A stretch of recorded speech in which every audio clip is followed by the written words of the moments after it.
welcome again to Words with Bill Uncle. Good to be with you again. Today we're going to look at objects of anger. A gentleman came into my office one day and I asked him a question. I said, "Do you ever get angry at God?" And he looked at me and he says, "Oh, no, I wouldn't do that." I said, "Why?" "Well, he hit me with a danda, with a stick."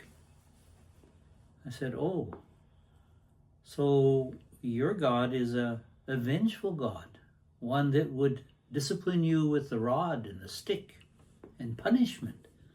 "Yes, I'm very afraid of my God." "Oh. Well, there are people who feel free to express their anger to God. God is a big God.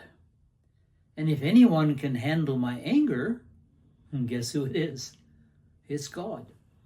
He knows all about my anger. He knows how to handle my anger. And he can help me to handle my anger as well.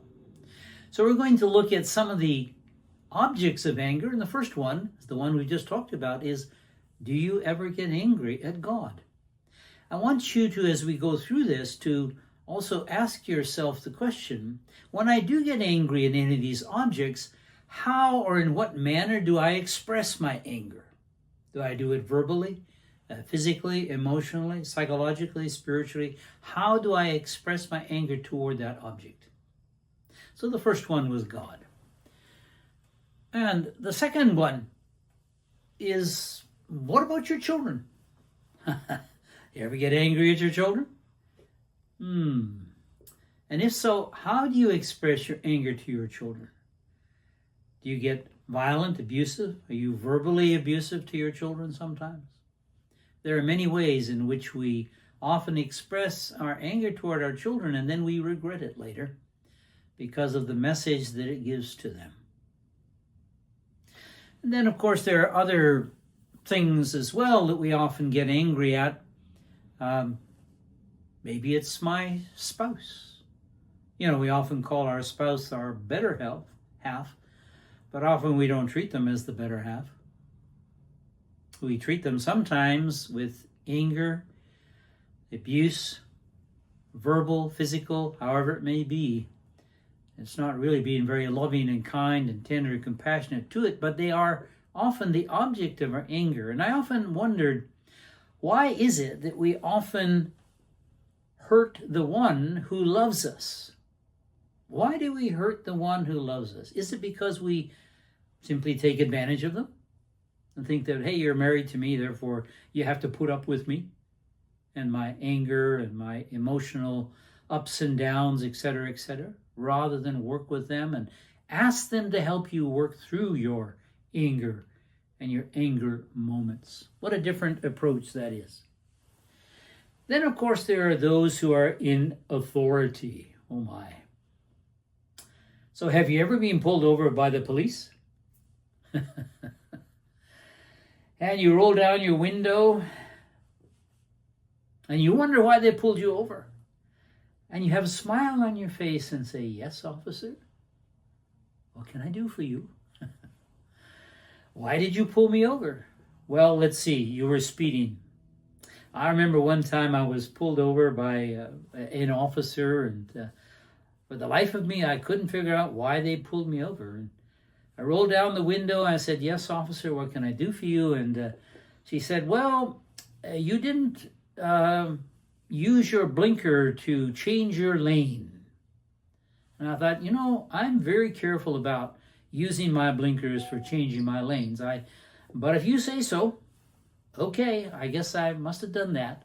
She went back to her police cruiser, and then she came back and she said, I'm sorry, that really wasn't the reason I pulled you over.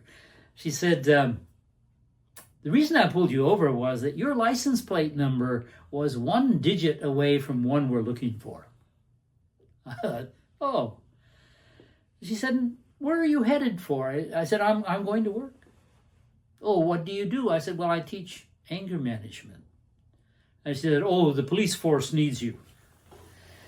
And so the way in which we respond to those who are in authority can be positive, constructive again, or negative and destructive. But it's often we have a negative attitude toward those who are in authority. Then, of course, we sometimes express our anger to those who are our workmates, our schoolmates, those that we live with, we work with, we play with. How do you express it? Then there are those, of course, that we call friends. Now, that's another topic for another day. What is a friend? Have you ever expressed anger toward a friend? And if so, how? And why would you express anger toward a friend? Well, you see, a friend is someone that you should be able to express your emotions and feelings to, and they won't run away from you. They're there for you. And so you have the freedom to share your anger with them, knowing that you're not going to chase them away because they're going to stick with you in both the good and the bad times. There are many others that we get angry with, and I'm just going to mention one or two more. And sometimes it's situations or circumstances that we get angry at. I had an example of a lady who told me one day that when she found out that I was sending she thought I was sending one of my children to India to go to school. And she said, you're abusing your daughter by sending her to India. And I said, oh, really? What makes you say that? Well, first of all, I said, I'm not sending her. She chose to go. They had a choice. They could say yes or no. I'm not sending her. But tell me, madam, why am I abusing her? Well, what if? What if is another subject that we can talk about. But if we live by what ifs, we'll go nowhere. So, a bit humorous here, folks. She said, well, what if there's a plane crash? Okay. And then she said, what if she's stepped on by an elephant or bitten by a snake or a tiger? And I thought, oh dear, where did you learn about India from? What stories were you reading?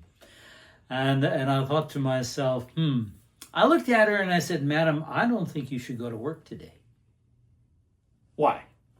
Well, you see, madam, I said, you have a better chance of being hit by a car by stepping out your door in Brampton, Ontario, Canada, than my daughter has of being in an air crash or stepped on by an elephant or bitten by a snake or a tiger.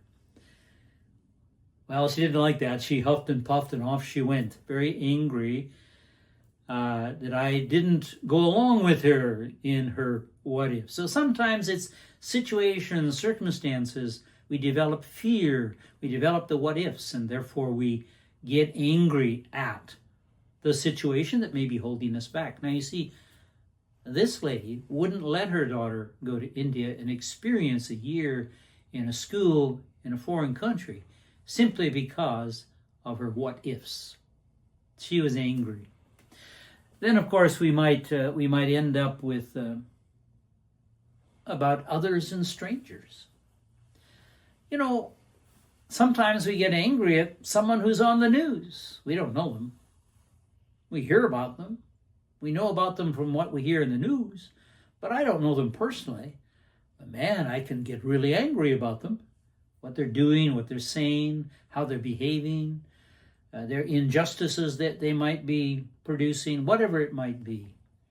We need to ask ourselves again, how do we express our anger toward these different objects in our life?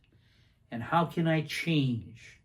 How can I express my anger to these different situations, circumstances, and people in a positive, constructive, productive way instead of a negative, destructive way? These have been Words with Bill Uncle. Till next time.